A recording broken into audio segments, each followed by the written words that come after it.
I'm back again with another interview with a great man, a man who I know personally, Mr. Akintunde Funso, who has a very interesting story, very detailed story, a story that we can learn from, that we can we can gather great lessons from.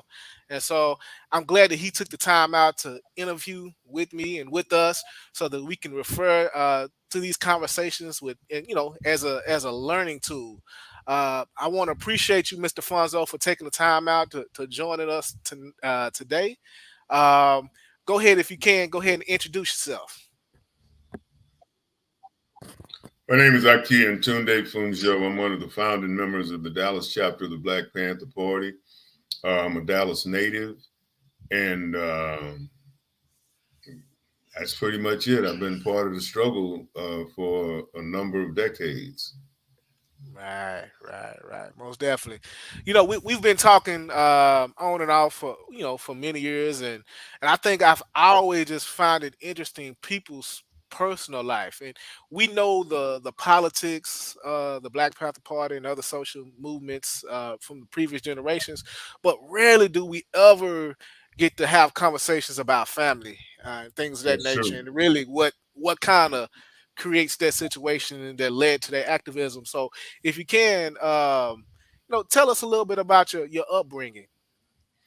Well, I was raised by my father, who is a minister, and my mother, who is a what they call a missionary evangelist in the Church of God in Christ. Hmm. Uh, my father, to give some of his history, led the he and my mother actually led the struggle to get a school for black children in our neighborhood, which ended up as being J. and Irvin. Mm. Uh, I was what they call a Sunday school scholar for most of my life, but I never really connected with the church when I was young, and I hear a lot of people that are criticizing the church because of something that happened to them, or they feel like it was a white folks' religion. It wasn't any of that for me. It was just that uh, it didn't make sense to me, and so I would study and different stuff like that, the Bible, but I never did really connect with it.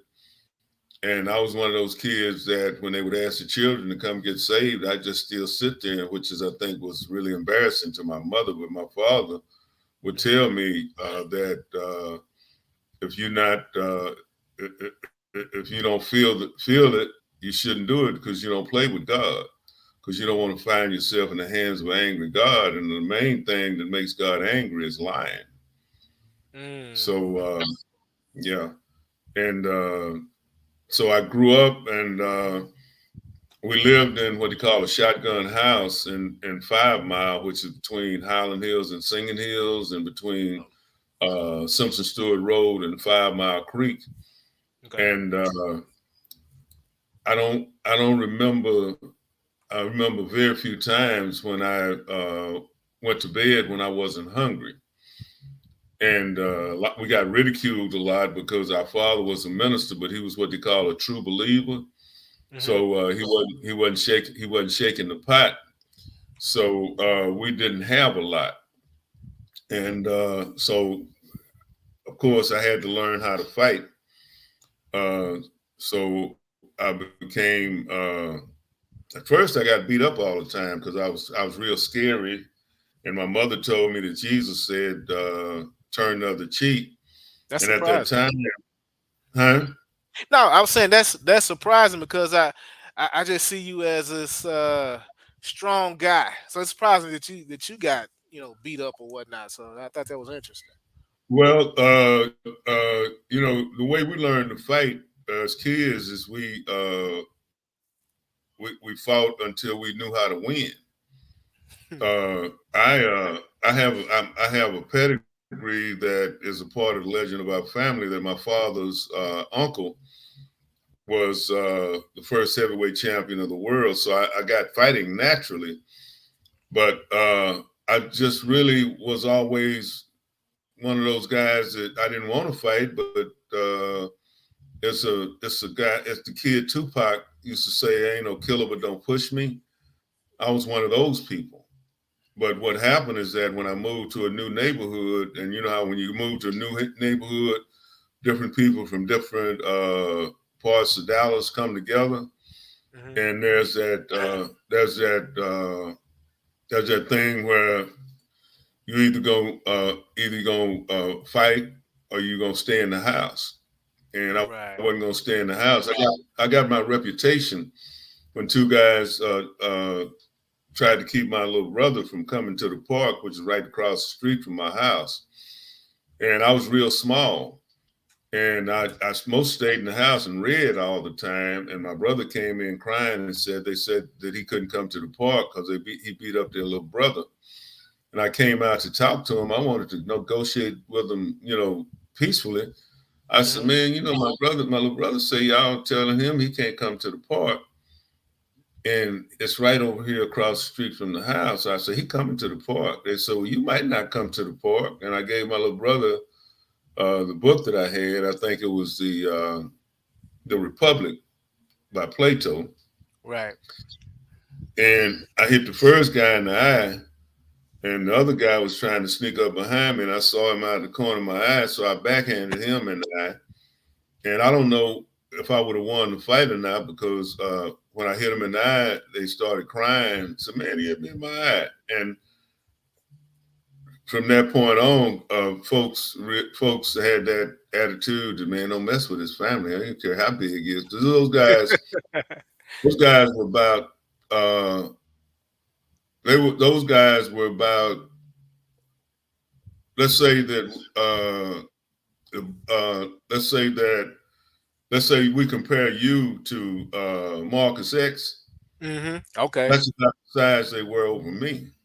Oh, Marcus X pretty. Yeah, Yeah, he got they some were size real. to him.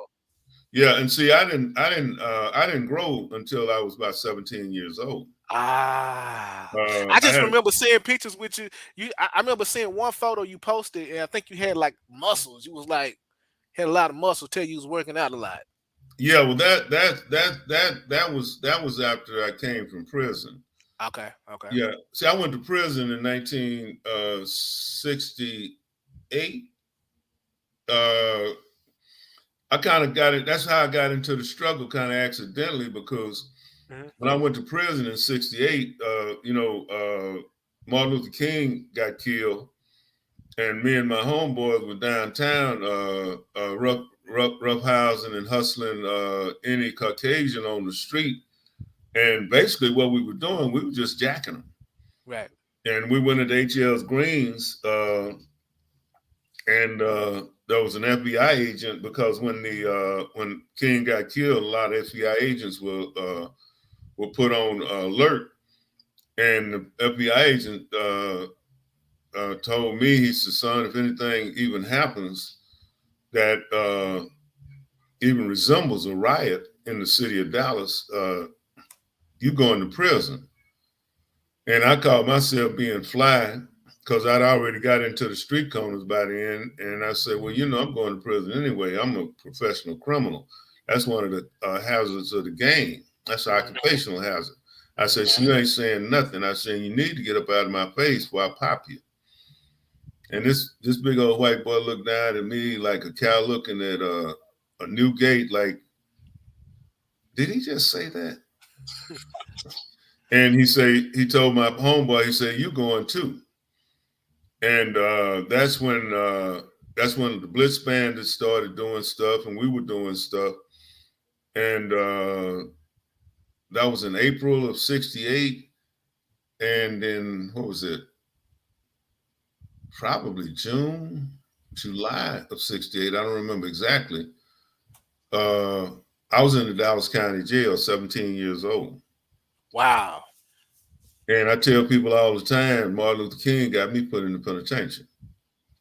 So was there? So that proposes a question.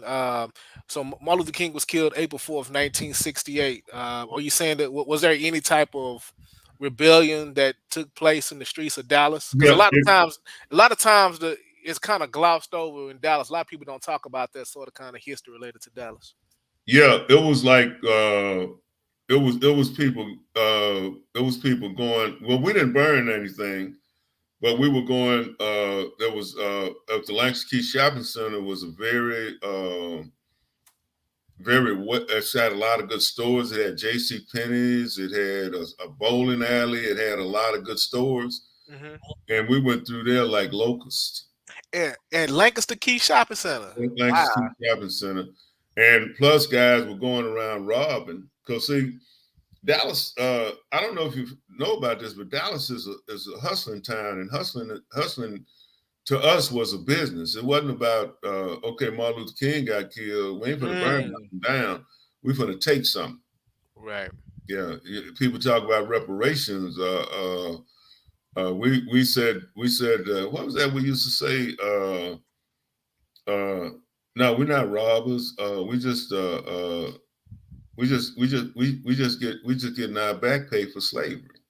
Mm, Yeah, and see that was during the time when Ernie McMillan, Fahim, Matthew Johnson, Charles Beasley, Quincy Williams. That's when they were doing SNCC. hmm. And see, I had never heard of the Black Panther Party then, but I heard of Hewitt Newman. I heard of Ernie McMillan. I'd heard of Right. Charles Beasley, Matthew Johnson. Those were the guys that we looked up to. Mm, But we didn't plug into them. I didn't plug into them until I got out of prison.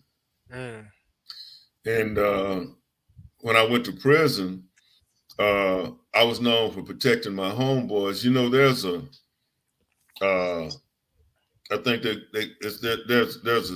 there are different types of personalities, and I have what they call the protective personality, and it's kind of trying to think of how that works. It's not obvious until it's activated. Most people see me as kind of like most over my life. People see me as a serious guy, not very playful, right. and kind of to myself. But if you mess with somebody that I was close to or that I cared about, uh, my my protective vibe would come out, and then I go on back to my quiet existence. The difference I think between me now and me then, I never did crack a lot of jokes because my life was real serious when you decided to become a criminal. And I, going back to what I said to you earlier about my brother, those white guys calling my brother a nigger right in his face. And I went to work with my father a couple of times. Although they didn't insult my father, they were calling other guys on the job niggers and hollering at them and stuff. I made a decision, a conscious decision. I wasn't going to work for white folks. And back during that time, if you wasn't going to work for white folks, it wasn't but one thing to do is get you a hustle. Mm, And so because I had chosen that lifestyle, it was a very serious thing with me. right. People used to call me a player. I said, no, I ain't playing, man. I'm serious about this. And so one of the reasons that when I got out of prison, I'm trying to keep it within your 30-minute frame. One of the reasons when I got out of prison, one of the reasons that when I got out of prison, Skip and the brothers up in Denton recruited me is because I was known as one of the good hands people in the streets because I had good hands with Allstate. So you And so you saying that just for context, so you saying once you got out of prison, it was Skip Shockley recruited you into the Black Panther Party? yeah, Skip Shockley, and there was a sister named Anquinette Simeon. They were downtown Mhm. selling Black Panther papers. And I was getting ready to go. I was getting ready to go pull a caper with this sister. We was gonna pull a back then they had those little flop houses down on the end of downtown, Mhm. and so the sister was gonna go down there and pretend she was a prostitute, and she was gonna stand there. And back then, white boys thought sisters were just pieces of meat anyway. And she the white boy stopped and talked to her, and she pointed at me, and he came to me. He said, "That's your girl?" I said, "Yeah. Ain't she a pretty filly?" He said, "Yeah, well, I'm not going to give you the game, but basically I would pretend that the girl was going to be in a certain room, but I would have him give me his stuff." I said, "Well, one thing she will steal, and I don't want you calling the police on me. So give me your watch, your rings, give me all your cash, and I'll hold it for you till you come back out." Right. And they would do that because when a man is in heat, he don't think straight. And Rational decisions. Yeah. yeah, and so the girl would go in the room. I'd give her the nod, and she'd go upstairs. I said, "She's gonna be in room 23," and she would go in there and go out the back door, and she'd meet me around the corner. And that's what I was getting ready to go do that day. And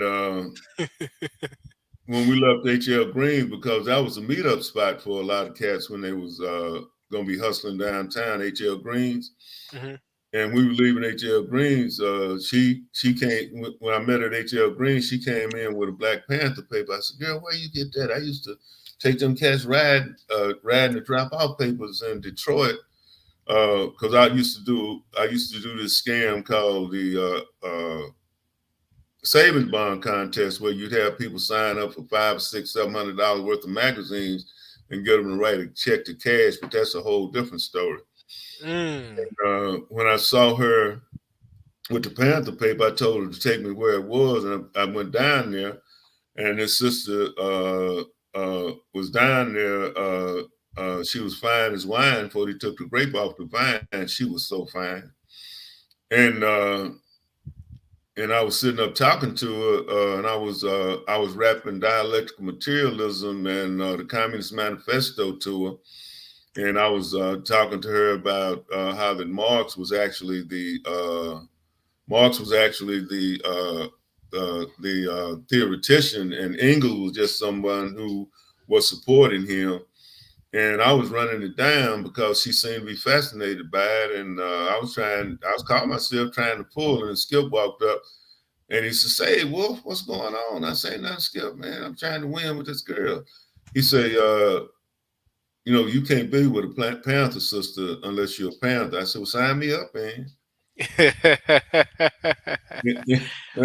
And I got to running it down to him what I knew about the party, because when I was in prison, I found out about it, and I was so angry about the way they treated us in prison, calling us niggas, having us horse biting us, really like dogs. They would try to sick us on each other, Right. have us fighting each other, and it really kind of it just I don't know, I can't explain what it did to me, but Ho Chi Minh said prison has hardened me and turned my mind to steel. It really radicalized me, and so I was ready to go. And that's when I joined the Panther Party, but officially it wasn't the Panther Party then. Let me clear something up. Go ahead. When me and Fahim got together, and you know the history of that, we had a fight, and blah blah blah. Uh, that wasn't the origination of the Black Panther Party in Dallas, because Fahim and Charles Beasley and some more brothers had been involved in the National Committee to Combat Fascism, which was a Panther, I think y'all call it nowadays, formation. Hmm. And they had been in the Angela Davis Liberation Front. The party that we founded, me, him, and Skip, was the first official uh, chartered Black Panther Party in Dallas. Okay. So, because I wanted to clear that up, because people saying, well, Black Panther Party, but there were brothers in the party because members of SNCC, after that deal with, I can't think of the brother's name now, the brother that I'm gonna say allegedly because I don't want to get no defamation thing. The brother who allegedly got Don Lister, aka Red Dog, busted, Right. Curtis Gaines. Right. Uh, well, when that when that came down, that was people deciding whether they were going to go with Curtis, and then uh, Geronimo and the And band. you talking about Geronimo Pratt. Yeah, they had they had a thing going on. So the brothers who recruited me had decided they were going to go with the West Coast chapter of the party rather than the East Coast chapter. And so that was how the Black Intercommunal Party of Denton uh, was involved in the Panther Party because they were the brothers that they started out in SNCC. Mm-hmm. Uh, Leroy Haynes, Smitty, uh, Skip, Norris Batts, who y'all might not have heard of. He was Stone Soldier. Malik Anderson, y'all might not have heard of. He was a Stone Soldier, and other brothers and sisters. Uh, we had a cadre in Denton, Mm-hmm. and when they started bringing people to Oakland, before they started uh, bringing people to Oakland, uh, I was sent to Houston to work down there, and they sent me to organize the University of Houston. And I became exhausted. I wouldn't eat because I had this thing, and I still do. That's why I have to make sure that I eat. Mm-hmm. Well, when I get involved in an organizing process, I don't eat. I don't think about eating. Matter of fact, me and Fahim used to have to check each other. Say, Fahim, you ate today? I don't know. I said, well, let's go eat something. Or he say, I can't. You ate today? I say, I don't know. I think so. He said, let's go eat something because being a member of the Black Panther Party, especially with the stress of knowing that the pig might vamp on you anytime, it's kind of like not being. It's not a being a revolutionary is not a rational position. You go without food, you go without clothes, you go without food, you go without rest. You can't think about yourself and what your interests are. You have to think about what the needs of the people are. That's why we say we serve the people, body and soul. And we had to subdue and subordinate our egos for the needs of the people. It was kind of like being a member of the Black Panther Party was really kind of like being a kamikaze in a certain sense. So what happened, to make a long story less long, is when I went to Houston, I was organizing the University of Houston, and I'm not going to say uh, we through me uh, had the Greek organizations, the Black Student Union, and other organizations that had not been unified. Mm-hmm. We organized them together. They were even coming to over on Drew Street and the headquarters for political education classes. What was the headquarters in Houston? It was the headquarters was still on Dowling where Carl Hampton got killed. Let me make sure if that's true. I'm of age, so I think it was still on Dowling in the Fifth Ward. But where I was on Drew Street, and I was over there with a cat they call Chili Frost, a cat called TC. Uh, you may know TC as Sensei. Mm. Yeah, Okay. Sensei. And so I would go from there to organize the University of Houston, but I had a nervous breakdown, as they called it. I found out later it was basically exhaustion, Right. and so they had to bring me back to Dallas, and they told me to keep checking in, and I kept checking in. And this brother Charlie Freeman, I called one day. He said, "Man, we're finna get up and ride up to Houston." He said, "I want you to put some brothers together and organize a Black Panther chapter in Dallas." Okay. And so I went to work doing that. And the first person I went to was Skip Shockley. and then I went to Fahim. But Fahim uh, had some negative experiences with the party. I went to him and Ernie McMillan, and Fahim had some negative experiences with the party. And he said that he wouldn't be a member of the Black Panther Party if it was the last black organization on earth. Right. But we kept working on him. And so when we kept working on the party, we were selling papers. We had a little place where it's a sister named Sandra Bryant. Well, her name, we called her Dunia, but she back into her government name now, Sandra Bryant, and another sister named Shani. What was Shani's name? Shirley Evans. They had an apartment, so they let us use that as a headquarters. Mm-hmm. And so we started organizing out of there. And this brother Bunchy Kriya and a brother, you probably heard the name Charlie Powell.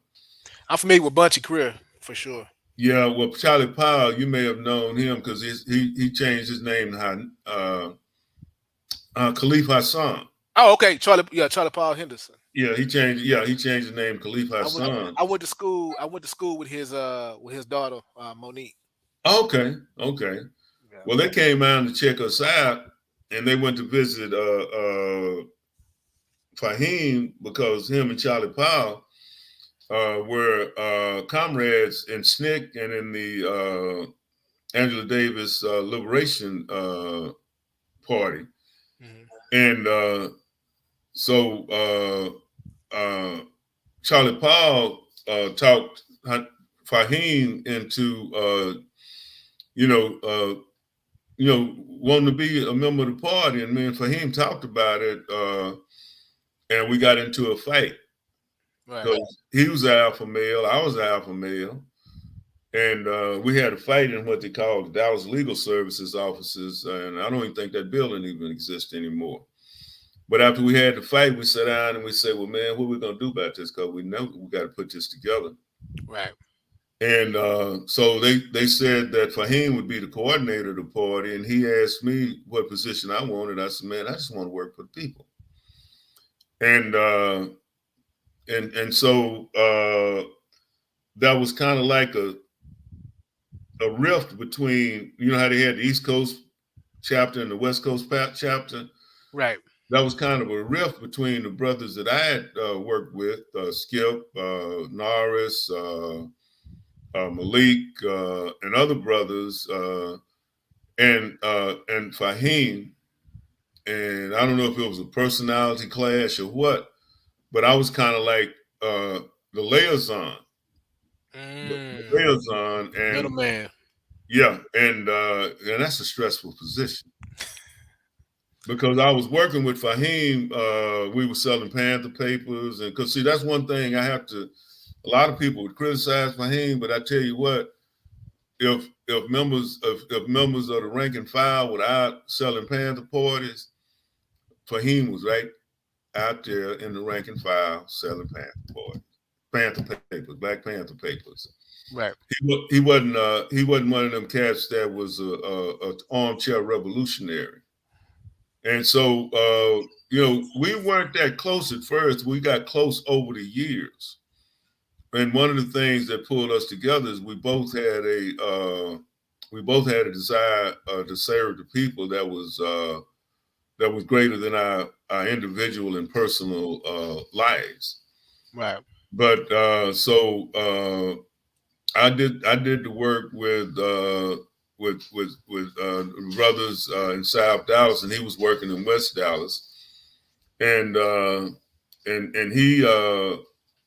he assigned me to bodyguard Al Lipscomb, which was in South Dallas because the police had been shooting at Al, and and Al wanted me over there because they said that they knew I'd shoot back, and so. That through being over there, and I went to El Centro. I joined El Centro before we were able to bring Fahim in. Right. I started organizing a group called the Black Students for Community Survival, and that's how we got the Black Students for Community Survival and the I don't know if you've heard of the Ghetto Arts Theater. I hadn't. Yeah, we put the Ghetto Arts Theater through the Black Students for Community Survival, because in 1975, Lerone Bennett Jr. had an article in Ebony that said, "Should Blacks celebrate the bicentennial?" And so I took it to the brothers and the brothers and sisters in the Black Students for Community Survival, and I said, "I want to do a play uh, that says, Was no." Charles Hillman a part of that? That sounds like something he would have been Yeah, part of. that's how I began to work with Hillman, because he'd come to El Centro. He was involved with the cadre with Fahim, Okay. and he had joined the Black Students for Community Survival, and he started doing a lot of good work there. And as a matter of fact, the brothers in the Politburo had decided, because I was kind of a hard walker, Mm-hmm. they had decided to have Charles after I'd organized it. They had decided, I think Fahim and Skip and some more brothers had decided that Charles should be the president of the Black Students for Community Survival. But before that happened, I started trying to organize the brothers and sisters around putting that play together to protest the bicentennial. And Charles came to me and said, "Say, man, this brother called Karaoke want to talk to you about that play, because he thinks we should do it in the community." Right. And that's how we started the Ghetto Arts Theater, and we put the play together called From Africa to a Bicentennial. I wrote it. Charles Hillman directed, and I don't know if you know Vicky Washington. Yeah. Yeah, Mm-hmm. well, she actually taught us how to act. Uh, she taught us how to act. She taught Charles how to direct, and she helped me with the scripting. You know, the entrances and extras and stuff. Right. And we put that together. And another thing that people credited me with is because there's a radio station now it's K9. Right. Well, back then it was called KCHU, and there was this white girl told me about it, said I needed to go over there, and because there wasn't a number of white folks over there, and they needed some black folks on the air, and I went and started a show called What It Is. What it is. And when I got in there, I I I I I I took over. You know what? I never realized until you just explained that you were like into like cultural arts and acting and that sort of kind of thing. I didn't realize that was something that I've learned new as you're discussing it. And that's kind of like the purpose of this conversation is to find out new things and have a new examination on history. This is very interesting. I've always saw, thought of you as the for lack of a better term, like as a tough guy, sort of thing. And not Well, saying that you're not a tough guy, but I'm just saying that's. But of course, obviously, there's different sides to different people. well, are you familiar? Are you familiar with the samurai? Yes. Yeah. Well, the samurai were fierce warriors, and they are also artists. Let me suggest a book to you called I can't think of the name. Musashi. Mushashi. Yeah, he was a Ronin. Now, he was one of the guys that after the samurai had been disbanded, he was what you call a wandering samurai. Mm, And but he was also good with calligraphy, painting, and different stuff like that.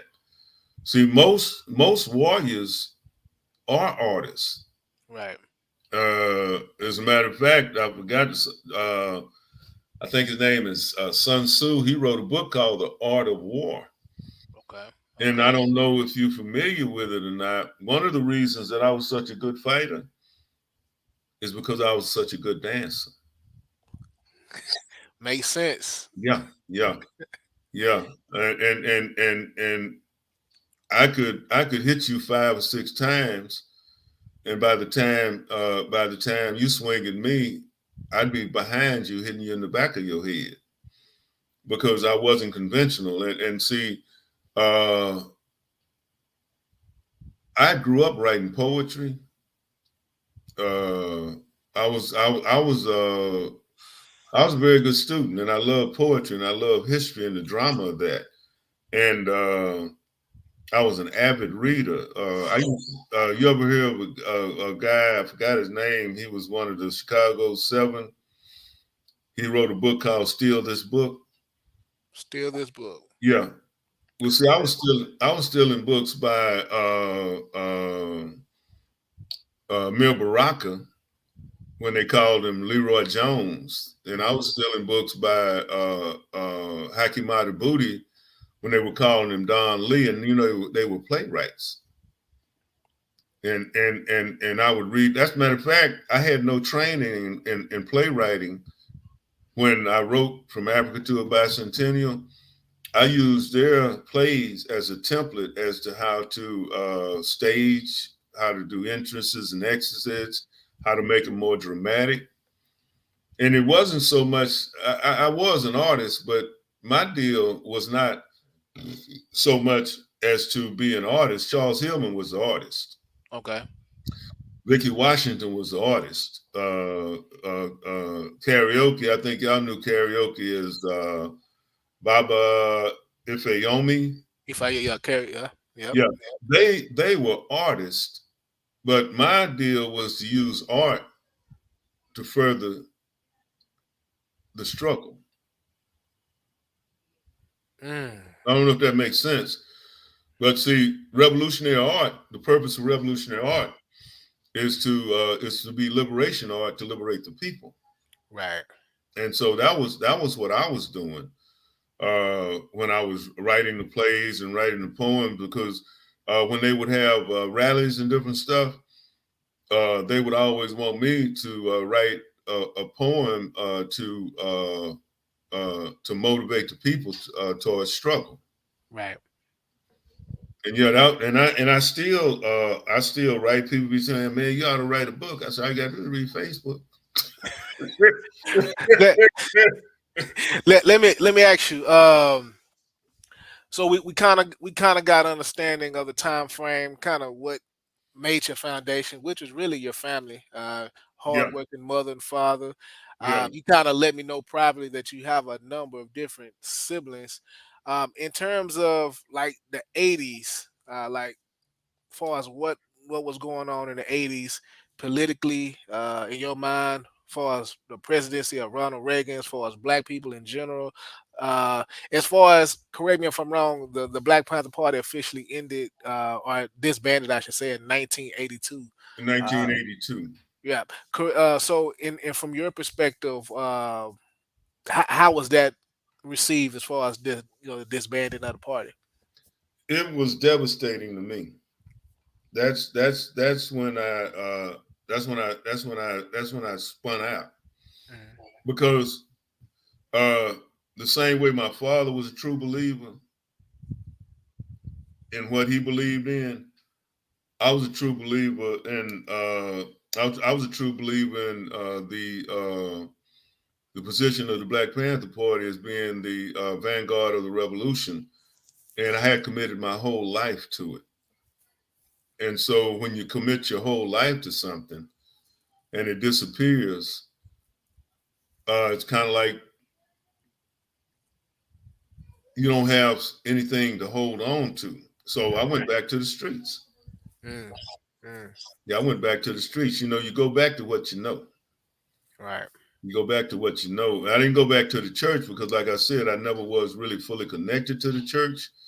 But see, one of the things about the streets, and a lot of people will contradict this, uh, I had people in the streets that were loyal to me. I had people in the streets that would look out for me. And this is not a criticism. Uh, I think one of the major contradictions that I had on a regular basis, as far as the struggle is concerned, very few of the people that I was involved with in the struggle uh,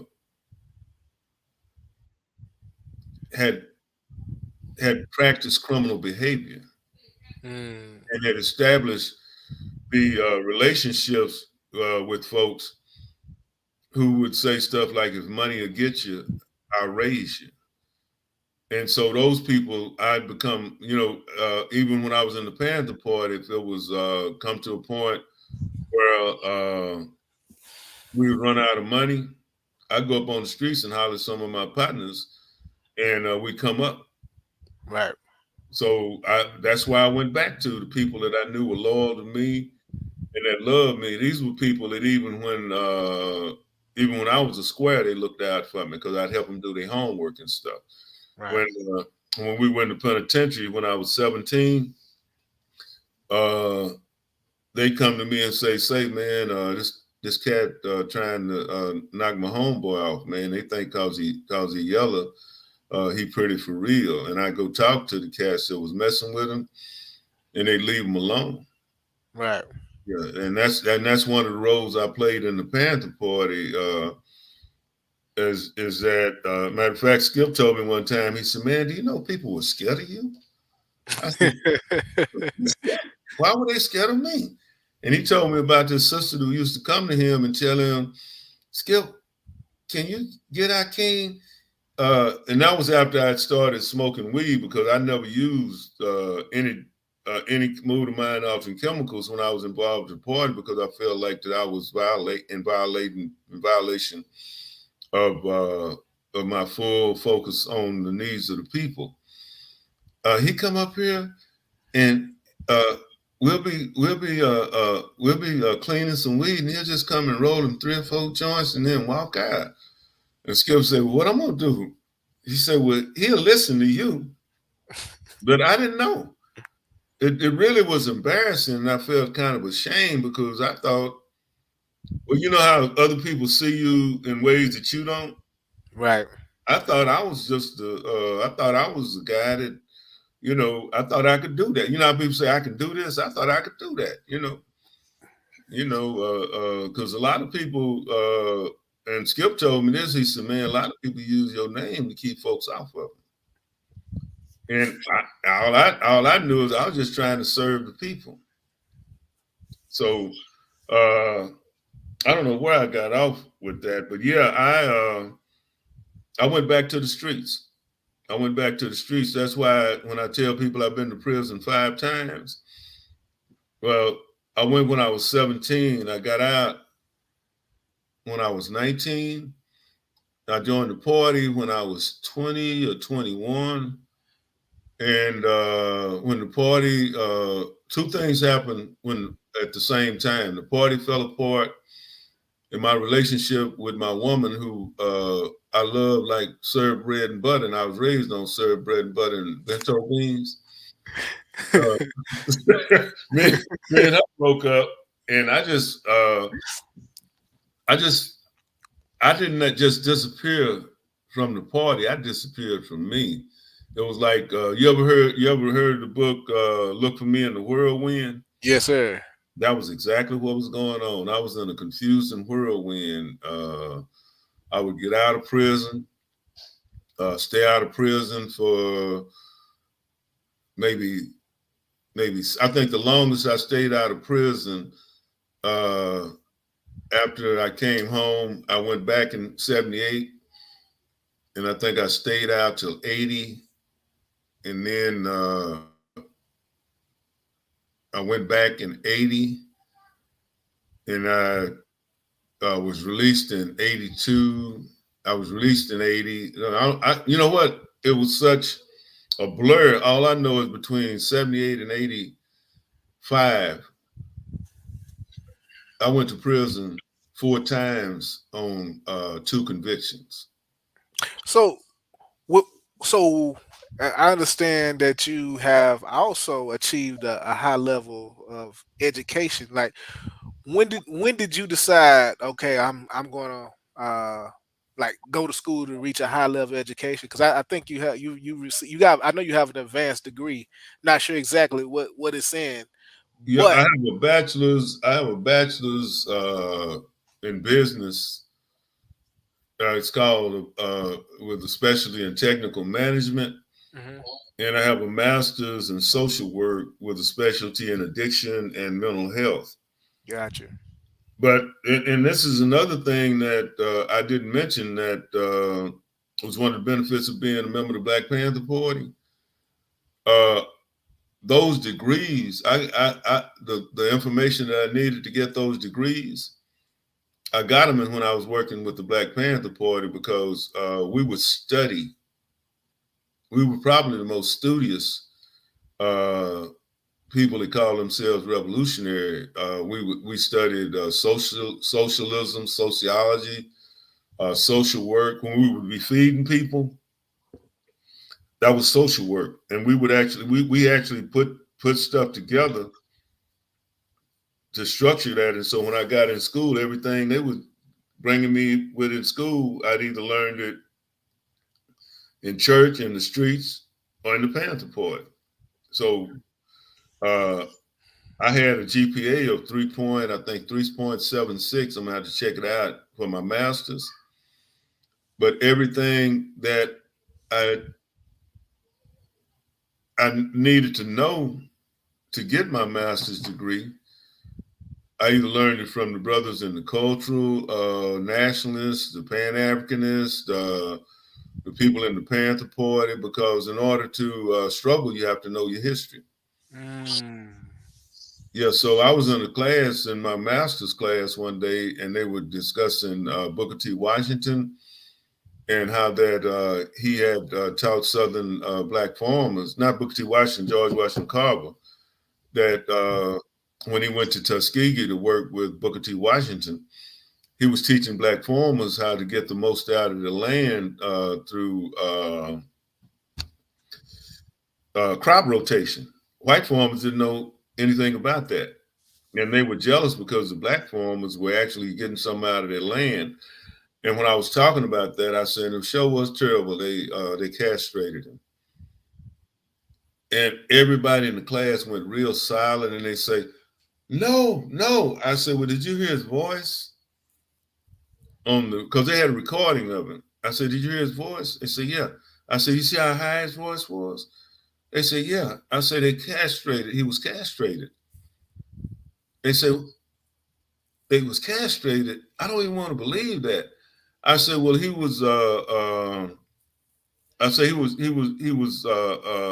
living in some white folks' houses, and he was a servant when he was a kid, and they had a little girl, so they castrated him so that he wouldn't be attracted to their daughter.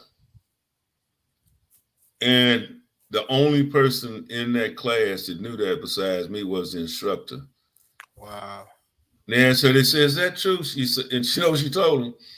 She said, "Anything that I can says in this class, you don't have to ask me if it's true. It's true." That's deep. Yeah, yeah. That's But deep. you already knew that though, right?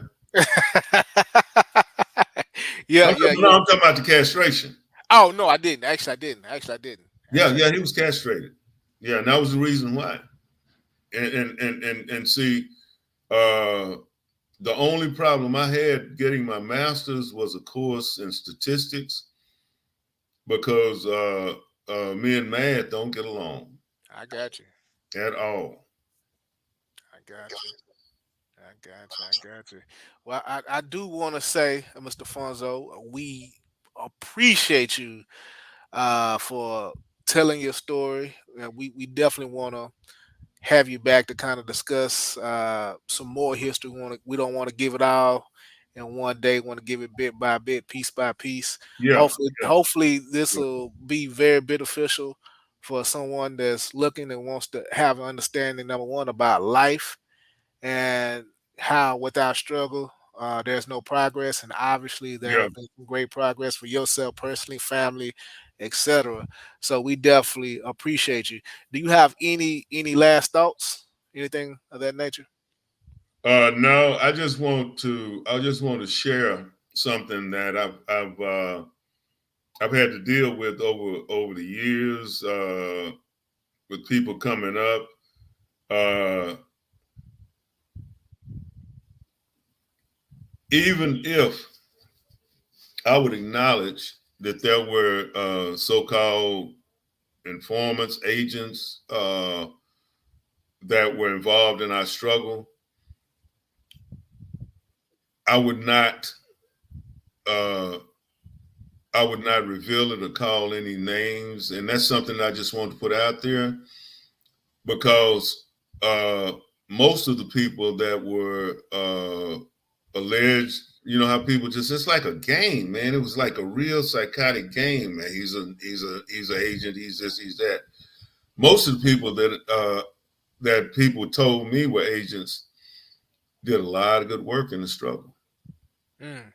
Did a lot of good work in the struggle because uh, in order, even if they were in, even if they did join the Panther Party, whatever organization it was, to do disruption, if we found out that they were agents, we just put them in. We put a lot of work on them, and I just wanted to get that out there. And we would put them in positions of where they had to choose as to whether they were going to commit a felony or they were going to retire from their positions. So that's something that, and I say that because people have asked me about certain people that people have told them they were agents, and my deal is I don't know. That's my official position. Now, whether I know or not, that's left for people to guess. But my official position is that I don't know. And if you mention a brother's name, I tell you how much he did in the struggle. Gotcha. That's about it. Gotcha. Well, once again, we appreciate you. Oh, well, one more thing. One more Go thing. ahead. Go ahead. All power to the people. All power to the people. Appreciate you so much. Thank you for the opportunity.